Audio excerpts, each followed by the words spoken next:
네, 그러면 오늘 산업 분석 해보도록 하겠습니다. 신영증권의 엄경화 연구원 모셨습니다. 안녕하세요. 안녕하세요. 네, 원래 담당이 뭐 조선, 해운 그리고 항공 섹터 다 보시잖아요. 네네. 그 중에서도 요즘에 어떤 섹터 질문 가장 많이 받으세요? 요즘엔 조선 그쵸? 가장 많이 물어보시죠. 네. 어제도 워낙에 또 많이 올라가지고 조선주 이제는 정말 새로운 사이클에 접어드나 조금은 다른 시각으로 봐야 되나 오랜 기간 동안에 아예 손을 놓고 계셨던 분들이 많으셨을 것 같아서 이 시간 참 도움될 것 같습니다. 일단 실적부터 좀 얘기를 해볼게요. 조선 섹터 1분기 실적 좀 어땠나요, 전체적으로? 1분기 실적 처음에 잠정 실적 발표할 때는 사실 뭐 현대중공업 그룹 내에 있는 대형 조선 업체들은 흑자 전환을 했다라고 발표를 했었는데 초반에 발표를 하고 나서 나중에 잠정 실적 조정이 한 번 있었습니다. 근데 이번에 만들었던 배들의 문제가 있었던 건 아니었고 2005년에 저희가 만들어서 인도를 했던 플랜트에서 이제 소송에 패소를 하게 되면서 한 700억 원 정도의 적자가 발생을 했다라는 게 일단 이번에 다시 실적을 조정하게 된 문제였었고요. 그래서 결론적으로 이번 1분기에 저희가 개별 법인인데 흑자 전환에 성공한 업체는 상장사 중에서는 삼성중공업밖에 없는 상황이었지만 저희가 작년 같은 경우에는 매 분기 막 3천억, 4천억 이 정도의 그 적자를 많이 기록을 했었는데 이번에는 그냥 판관비 정도 수준의 수백억 정도의 적자에 불과했고 요번 1분기 실적이 나올 때 가장 중요했던 거는 모든 조선 업체들이 다 이제 건조하는 물량 자체가 조금 늘어나면서 매출이 한 20-30%대 증가를 보였다는 게 가장 중요할 것 같습니다. 저희가 상당히 오랜 기간 동안 구조조정이 진행이 된 상황이기 때문에 조선 업체들의 몸집이 엄청나게 많이 작아진 상황이거든요. 그래서 이제 옛날보다 더 많이 만들 수는 없는 상태이고 그거에 맞춰서 인력들도 많이 줄어들어 있는 상황이었던지라 저희가 조금만 좀 매출이 늘어난다라고 하면 바로 고정비가 좀 커버되는 효과를 볼 수가 있는데 이제 이번 1분기 실적을 바탕으로 그러면 그 뒤에 수주해서 더 만약에 높은 단가로 저희가 그 수주한 배들을 만들게 됐을 때 매출이 조금 더 늘 수 있다면은 실적 턴어라운드가 실제로 가시권 안에 들겠구나라고 좀 유추를 해볼 수 있을 만한 그런 실적이었다고 평가해 볼 수 있을 것 같습니다. 삼성중공업이 또 유난히 요즘 들어서 돋보이던데 이 실적이 일단은 삼성중공업 흑자 전환됐고 그럼 다른 업체 같은 경우도 그런 일회성 비용을 제외하고 보면은 뭐 흑자 전환이라고 봐도 무방하다 뭐 이런 정도의 실적. 대우조선해양을 제외하고 그리고 현대미포조선 정도까지만 제외하고는 그렇게 볼 수 있을 것 같습니다. 그래서 앞으로의 실적에 대해서 더 관심이 좀 쏠리는 것 같은데 조선하고 일단 배 얘기니까 저희가 해운도 같이 좀 다뤄볼게요. 근데 해운은 또 완전히 안 좋았죠? 안 좋았다라기보다는 사실 저희가 이전에 봤던 실적이 너무 좋아서 이걸 안 좋다고 많이들 생각을 하시는 것 같은데 원래 해운 업체들이 한번 이렇게 영업을 했을 때 바라보는 기대 수익률이 영업이익률 기준으로 한 5에서 10% 정도만 돼도 상당히 훌륭하다라고 보통 표현을 합니다. 근데 이번에 이제 저희가 옛날보다 안 좋아진 것 같아라고 느끼시는 영역이 아무래도 컨테이너 쪽이실 텐데요. 작년에 동기의 실적이 어느 정도 됐었는지 혹시나 그 자료 화면이 있으면 좀 띄워주시면 좋을 것 같은데 1페이지에 저희가 우리나라뿐만 아니라 해외에 있는 그 다른 컨테이너 선사들의 실적도 조금 넣어놓은 부분이 있습니다. 지금 띄워주시는 것은 조선업체의 실적인 것 같으니까 해운업체 실적으로 다시 좀 띄워주셨으면 좋겠고요. 그래서 우리나라에는 HMM이라고 하는 대표적인 컨테이너 선사가 있고 이제 해외 는 과거에 일단은 전통적인 1등이었던 덴마크의 머스크라고 하는 회사가 있고 그리고 미국의 좀 신생 회사들 중에서 미국에 상장되어 있지만 이스라엘 회사인 찜라인이라고 하는 회사가 있습니다. 이 회사들의 작년 영업이익률을 보면요. 작년 지금과 똑같은 기인 1분기의 영업이익률이 40%대이거나 아니면 60%대 정도 수준이었었는데요. 그때 코로나 때가 사실은 그때가 특이한 경우였다라고 그렇죠. 운임상으로도 가장 정점이었었고요.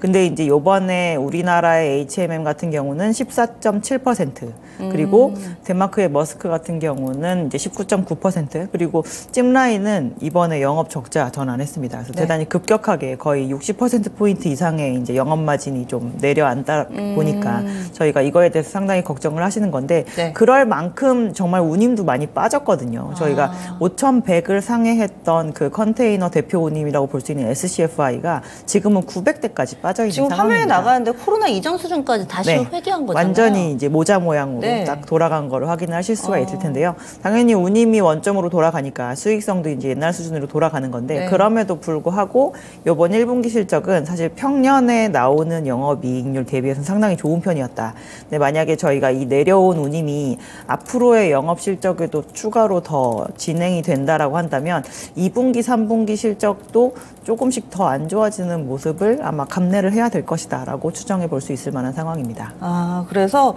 해운과 조선은 상당히 좀 다른 앞으로의 길을 걸어갈 수도 있는 그런 상황인데 조선 쪽 얘기 더 해볼게요. 요즘에 연일 뭐 좋은 소식들이 많이 나오더라고요. 네. 그리고 또 기대를 모음직한 만한 이런 뉴스도 많은데 P와 Q 그 가운데서 먼저 P 가격부터 좀 보겠습니다. 신조선가 얼마나 오른 건가요? 저희가 신조성과가 연간으로 올랐던 거를 조금 말씀을 드리면 2021년에 연초부터 연말까지 네. 22.4% 정도 상승을 했습니다. 네. 저희가 추세 그림을 보시려면 저희가 준비한 거에 3페이지를 조금 봐주시면 될 것 같고요. 그리고 작년 같은 경우는 한 5% 정도 추가로 올랐습니다. 이제 22% 오른 거에서 추가로 더 올랐는데 올해 들어서 오히려 이게 이제 많이 올랐으니까 당연히 제품을 구매하시는 분들이 가격이 너무 많이 오르면 구매력이 떨어지게 마련이잖아요. 그쵸. 근데 오히려 지금 저 표의 가장 끝부분에 보시면 올해 들어서 다시 기울기가 가팔라지고 있는 거를 약간 그러니까 확인을 살짝 올라가면서. 하실 수가 있을 거고요. 그래서 네. 올해 이미 한 반년 정도 동안에 작년에 1년 동안 오른 정도의 비율의 그 상승률을 지금 보이고 있는 상황인지라 저희가 160포인트 때 거의 초반으로 시작을 했는데 지금 170포인트에 도달을 한 상황입니다. 그래서 과거에 완전히 조선 대호황이었던 그때 시기랑 비교를 하면 그때 피크 수준이 190포인트까지 저희가 올랐었긴 했었는데요. 네. 그 당시에는 가격만 오르고 거의 거래가 이루어지지 않는 정도 수준이었었는데 올해는 수주량도 좀 줄지 않겠느냐라고 걱정했던 거 반면에 수주도 잘 나오는 편이고 가격도 이렇게 오히려 오르고 나서 더 이제 힘을 내가지고 오르고 있는 상황인지라 지금 가격 지표의 움직임 자체가 이제 작년에서 올해로 넘어올 때 걱정했던 거와 완전히 반대로 가고 있는 상황이다라고 보시면 될 것 같아요. 이 신조선가라는 건 조선주의 주가의 선행 지표인가요? 뭐 후행 지표입니다. 후행. 네, 저희가 선행 지표는 수주량 이 훨씬 더 선행성을 갖게 예. 되고요. 저희가 그러니까 주식도 그렇지만 저희가 거래량이 수반이 되어야지 가격이 오르는 쪽으로 가거나 내리는 쪽으로 가거나 힘이 네. 받게 되는데 이 신조선가도 그러니까 선박이라는 거 한 거의 자체도 법적으로 부동산이거든요. 그래서 저희가 부동산 시장이 거래가 많이 없을 때는 시장에서 저희가 인지하고 있는 가격은 호가잖아요. 그렇죠. 단순히 불리는 가격. 근데 실제로 성약가에 해당이 되지 않긴 하죠. 그래서 이제 그런 부분이 있는데 지금은 거래도 잘 이루어지면서 뭐 가격도 잘 오르고 있는 그런 상황이다라고 보시면 될 것 같습니다. 좀 전에 가격이 오르면은 사는 사람들도 조금 움츠러든다 해주셨는데 올해는 좀 다르다고요. 그 뭐 특별한 이유가 있을까요? 돈을 너무 많이 벌었어요, 해운사들이. 그래가지고 저희가 코로나 팬데믹 기간에 사실 네. 제일 큰 수혜를 본 업종이 맞죠. 뭐냐라고 네. 하면 네. 이제 물류입니다. 인간의 이동이 금지되고 이제 재화는 움직여야 되는 상황이 되다 보니까 저희가 재화를 움직여줄 수 있는 능력에 상당히 많은 돈을 지불을 한 거거든요. 근데 그런 거에 있어서 이제 21년, 22년 이 딱 두 개 년도 동안 글로벌 해운사들 중에서 특히나 컨테이너 그 산업을 했었던 그런 업체들이 거의 한 2년 동안 40년치 영업이익을 벌어들인 정도 수준이에요. 그래서 저희가 뭐 잠깐 뭐 좀 적자가 뭐 한 10% 나거나 20% 나고 이런 게 회사의 재무 구조에 전혀 타격을 입히지 않을 정도로 지금 현금 유동성이 엄청 좋은 상황입니다. 그렇기 때문에 지금 뭐 발주, 수주 상황도 상당히 좀 양호하게 흘러가고 있고요. 조금 전 신조선가 얘기를 해봤고 이번엔 Q 측면에서 그러면 사는 쪽이 돈을 많이 벌어서 이미 좀 발주 상황도 상당히 양호하다고 이야기를 해주셨는데 또 근래 이런 뉴스 나오더라고요. 그 카타르 잭팟 2차가 이제 곧 나올 거다. 네네. 이러면서 수주에 대한 기대감도 상당하던데 어떤가요? 올해 초반에 1월 달에 사실 조선주 주가들이 별로 안 좋았었거든요. 근데 그 이유 중에 하나가 조선 업체와 그 조선 관련 산업에 대해서 이제 컨설팅하는 그런 업체들이 22년보다 23년은 수주량적인 측면에서 별로 좋지 않을 것 같습니다라는 얘기를 했었습니다. 그래서 실제로 수주 목표치를 대단히 낮춰서 발표를 하기도 했었었고요. 근데 이제 지금 이제 올해가 되어서 한 4, 5개월 지나고 난 현재 상황에서는 목표치 대비해서 이미 한 30% 이상 수주를 달성을 한 상황이고, 아까 말씀하신 것처럼 카타르 프로젝트라고 하는 되게 큰 프로젝트가 있는데 그게 아직 발주가 되지 않았음에도 불구하고 지금 지나간 기간보다 더 많은 수준의 수주를 확보를 한 상황입니다. 그래서 이제 거기에다가 카타르까지 이제 발주가 나와준다라고 한다면 올해 뭐 수주 목표 달성하는 것뿐만 아니라 아마 작년보다 수주가 감소할 거라고 예상을 했는데 감소하지 않는 정도의 수주를 하고도 넘어갈 수 있을 만한 상황이고요. 그래서 수주의 그 양적인 측면이 올해 제일 많이 걱정했었던 부분이었었는데 이제 그게 생각보다 실상은 그렇지가 않은 모습이다라고 보시면 될 것 같습니다. 가끔 기사에 보면은 뭐 올해 목표치 몇 % 채웠다 뭐 이런 것들 있잖아요. 네네. 현재 조선 빅4 이 업체들이 어느 정도로 지금 채워놓은 상황인가요? 한 4개월 정도 지나서 이제 올해 3분의 1 정도가 지나갔을 때 전체적으로 목표치 한 30% 정도는 채운 상황이다라고 보시면 될 것 같습니다. 네. 그러면 P, Q 모두 다 좀 성장을 하고 있는데 이 조선 섹터, 그리고 이것은 아마 주식 투자하시는 분들이 여러 가지 앞을 좀 내다보고 또 이런 예측을 하다 보니까 나오는 이야기일 수도 있는데, 미중 간의 갈등이 요즘에 IT를 견제를 하고 있으니 다음 타자로 조선 섹터, 이 중국에서 조선 사업도 우리나라와 1, 2위를 다투는 그런 국가잖아요. 그래서 조선 산업에 대해서도 규제를 가하지 않을까? 그러면은 우리 조선 산업이 수혜를 입지 않을까라고 예상하시는 분들도 계시던데, 이런 내용은 전혀 근거가 없나요?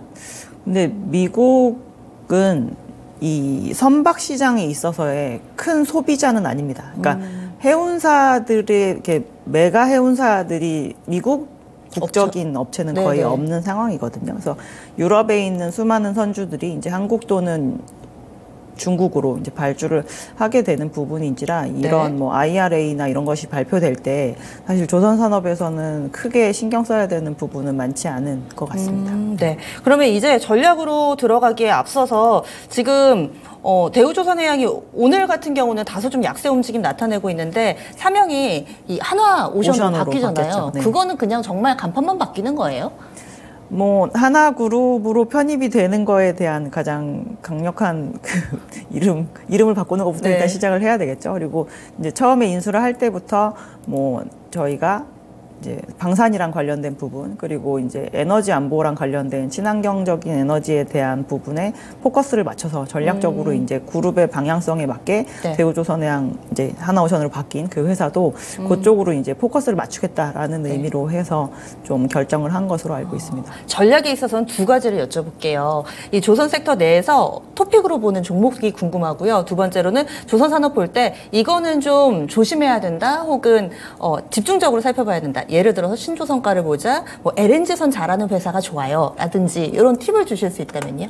조선은 저희가 한마디로 정리하면 장기 수주 산업이라고 얘기를 하잖아요. 그래서 네. 수주를 잘하는 업체가 좋은 밸류를 받는 것이 가장 그 정확한 방향이라고 볼 수가 있고, 수주를 잘 받았는데 그거 대비해서 주가가 좀 저평가 상태로 놓여 있다라고 하면 그 업체를 사시는 게 가장 높은 수익을 얻으실 수 있는 길이다라고 보시면 될 것 같습니다. 저희가 올해 딱 들어서는 사실 대우조선해양, 그러니까 지금 하나오션으로 바뀐 그 회사의 주가 퍼포먼스가 상당히 좋았었는데, 맞아요. 네. 이제 연기금이 너무 집중적으로 매수를 하면서 이제 그렇게 됐는데요. 그래서 저희가 그 사이에 원래 밸류에이션이 쌌었는데 지금은 가장 비싸진 상황이 되었었거든요. 그래서 네. 굳이 저희가 비싸진 상황일 때 비싼 업체를 쫓아서 사는 것보다 거기에 상대적으로 이제 소외가 되어서 오히려 조금 저평가 상태인 것의 업체가 향후로 봤을 때는 훨씬 더 상승 여력이 크다라고 보고 있고요. 그런 측면에서 저희가 대형 조선 업체들 중에서는 현대사모중공업을 들고 있는 한국조선해양을 최선으로 추천을 해드리는 편입니다. 그리고 좀 전에 장기 사이클 산업이다 얘기를 해주셨는데, 그럼 주가도 이제 장기 사이클에 진입했다라고 봐도 될까요?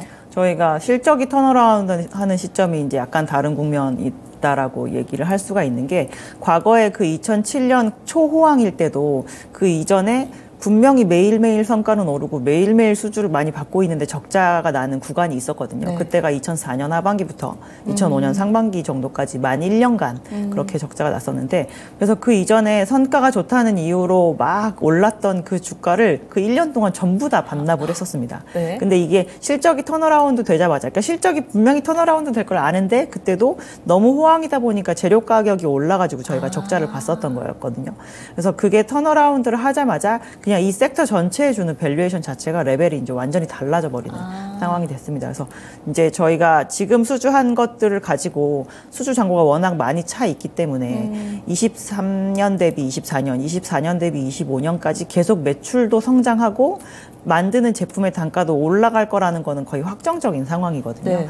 그래서 저희가 그때까지는 그냥 실적만으로도 좀 안심하고 넘어갈 수 있는 구간이니까 그 다음에 이제 저희가 만약에 너무 밸류에이션이 목까지 차게 되면 그때 갔을 때 그러면 우리가 구조적으로 이 산업에 대해서 어떻게 볼까에 대한 그때 생각하면 되는 문제이고요. 네. 지금은 그냥 실적이 좋아지는 것만으로도 충분히 주가에 긍정적인 영향을 줄 수 있을 만한 구간이다라고 볼 수 있습니다. 알겠습니다. 한 치 앞도 모르는데 너무 또 멀리 내다보시면서 이렇게 하시면은 오히려 눈앞에 있는 이익을 놓치실 수가 있으니까요. 당장은 상당히 좀 좋은 상황에 놓여 있다라는 것만은 이변이 없습니다. 이렇게 해서 조선산업에 대해서 알아봤는데 해운도 봐야죠. 한켠에 해운주 들고 아마 한동안 안 보신 분들도 계실 테고요. 주가가 많이 고꾸라져 있습니다. 뭐 계속 안 봐야 될까요? 아니면은 뭐 어떤 방법이 있을까요? 해운 섹터는 앞으로 전망 어떻게 하세요? 저희는 그러니까 해운은 그 큰 카테고리 내에서는 어쨌든 운송업이잖아요. 그쵸. 그러면 운송업을 저희가 투자를 하실 때 봐야 되는 선행지표는 딱 한 가지가 있습니다. 운임만 보시면 됩니다. 그래서 지금 현재 상황에서 운임이 높아질 것 같으면 들고 기다리시면 되는 거고 운임이 높아질 요인이 없을 것 같다라고 하시면은 기다리는 게 조금 너무 기간 조정이 장기화될 수 있다라고 보는데요. 일반적인 소비 경기와 연계된 쪽 분야는 지금 당장 살아나기는 조금 어려울 것 같습니다. 그러니까 G2의 그 소비 경기가 그렇게 살아날 만한 국면이 아니고 저희가 요즘에 보면은 미국 같은 경우도 이제 수입 컨테이너 물동량이 전년 동월 대비해서 막 20-30%씩 감소를 하고 있는 상황이거든요. 근데 저희가 코로나 기간 동안 엄청나게 돈을 벌어서 이제 그 기간 동안 컨테이너 선박을 많이 발주했고 그 선박들이 올해와 내년에 걸쳐서 상당히 많이 인도가 될 예정입니다. 그래서 물량은 막 20-30%씩 줄어드는 노선도 있는데 지금 전체 컨테이너 공급량은 올해 한 7% 정도 늘어날 예정이거든요. 그러면 수요와 공급의 그 간극이 넓어지면 넓어질수록 운임은 추세적으로 하락하거나 아니면 그 상승하거나 이제 방향을 잡게 되는데 여기에서는 아무래도 하락할 가능성이 높다라고 보고 있죠. 그래서 아까 초반에 보여드렸던 그 운임이 코로나 이전으로 돌아갔네요라고 말씀을 하셨는데 이 돌아간 정도 수준으로 이제 벌써 업체들 중에서 적자가 나는 회사도 있고 뭐 이제 흑자를 간신히 지키고 있는 회사도 있는 거잖아요. 근데 이런 원가 수준 이하로는 안 내려가겠지라는 생각을 할 수가 없는 섹터 중에 하나가 해운이거든요. 만약에 여기에서 공급 과잉이 조금 심하고 만약에 경쟁에 대해서 조금 더 해운사들이 무게를 실른다라고 하면 이보다 더 레벨이 낮아질 수도 있는 부분이기 때문에 저희는 이제 일반적인 소비재 관련된 화물을 옮기는 업체들에 대해서는 별로 긍정적인 시각을 가지고 있지 않습니다. 대표적으로 이제 컨테이너가 될 것이고요. 반면에 저희가 유일하게 지금 운송업체들 중에서 그래도 좀 살만하다라고 보는 쪽 섹터도 여전히 해운이긴 한데 해운 내에서 이제 에너지랑 원자재를 주로 수송하는 영역에 대해서는 조금 긍정적인 시각으로 보고 있습니다. 에너지랑 원자재는 뭘로 나르나요? 오일 탱커로 이제 오일을 나르게 되는 거고 그냥 그 마른 원자재들 뭐 곡물, 석탄, 철광석 이런 것들은 드라이벌크선으로 주로 나누게 되는 거죠. 그래서 저희가 해당 상장 기업 중에서 이제 벌크선사는 페노션이랑 대한해운이 있고 저희가 뭐 에너지를 주로 수송하는 업체들 중에서 뭐 LPG를 나르는 업체로는 상장사 중에 KSS 해운이라고 하는 회사가 있습니다. 그런 업체들 같은 경우는 조금 걱정을 하나는 덜어내고 갈 수 있는 게 저희가 코로나 팬데믹 기간 동안 정말 돈을 많이 벌었는데 선박을 또 사지도 않았어요. 그래가지고 23년, 24년, 25년 계속 들어올 배들이 점점 줄어들게 됩니다. 근데 그뿐만 아니라 환경 규제가 강화가 돼서 올해부터 저희가 탄소 배출을 좀 줄여야 되거든요. 그럼 선박을 가지고 있는 오너들이 할 수 있는 가장 쉬운 방법은 배를 좀 느리게 가면 돼요. 느리게 가면 저희가 연료를 덜 쓰니까 탄소 배출량이 줄어들게 됩니다. 그래서 지금 벌크 쪽 시황에서 올해 아마 공급 증가율이 한 2.4% 정도로 추정이 되어 있고 내년엔 한 0.6% 정도 줄어들 것으로, 그러니까 늘어날 것으로 예상이 되고 있는 상황인데요. 여기에서 그냥 똑같이 만척의 배가 만약에 돌아다니고 있지만 선속을 조금만 낮춰도 그 정도의 공급 감소 효과는 있을 만한 상황이라 지금 거의 공급이 그냥 정체되어 있는 상태다라고 볼 수 있는 상황이고, 다만 이제 수요가 좋아야지 저희 이것도 날라주세요 저것도 날라주세요 해야지 운임이 막 오를 수가 있는데, 그런 측면에 있어서의 부분은 뭐 지금 이제 경기 침체를 너무 걱정을 하고 있는 상황이니까 아니, 원자재가 먼저 움직여야 그걸 가지고 완성 제품을 만들지라고 생각하면 그런 시각에 대해서는 저희는 그렇게 크게 부정을 하진 않는 상황이지만 중국이 경제 활동을 거의 안 하다시피 하면서 21년 하반기부터 22년 상반기 정도까지 원자재 시장 쪽에 물동량이 엄청 적었습니다. 그래서 그 이미 적었던 시기를 한 1년 보낸 상태거든요. 그래서 요즘에는 물동량이 그렇게 줄진 않고 그래도 플러스 성장을 조금 보이고 있는 상황인지라 바닥은 지났다. 네, 바닥에 대해서는 지났고 이제 올해 연초에 비수기 때 막 BDI라고 하는 그 벌크 지수가 1000을 하회할 정도가 많이 내려갔다가 지금은 이제 뭐 1300, 1400 요 정도까지 이제 올라온 상황인데요. 뒤로 갈수록 공급 부담이 없기 때문에 오히려 구조적으로 이쪽은 운임이 상승할 여지도 있다라고 보고 있습니다. 그래서 다른 운송업체들에 대한 투자 의견이 저희가 별로 다 이제 부정적인 편인데 페노션 정도는 가져가셔도 크게 다치실 일은 없지 않을까라고 보고 있습니다. 예, 알겠습니다. 해운과 조선 섹터 알아봤습니다. 조선 섹터에 대해서는 수주 대비 저평가된 종목을 보자 이렇게 이야기를 해주시네요. 그리고 해운 섹터 지금 현재 놓여있는 상황이 호락호락하지가 않습니다. 따라서 해운 섹터 투자하고 싶으실 때는 이 회사가 무엇을 하는지 좀 더 면밀히 보시고요. 컨테이너 쪽인지 벌크 쪽인지 보고 그 기업의 가치를 조금은 또 비교 우위를 두면서 투자 전략 세워보자 이렇게 팁을 주시네요. 해운 조선 섹터 알아봤습니다.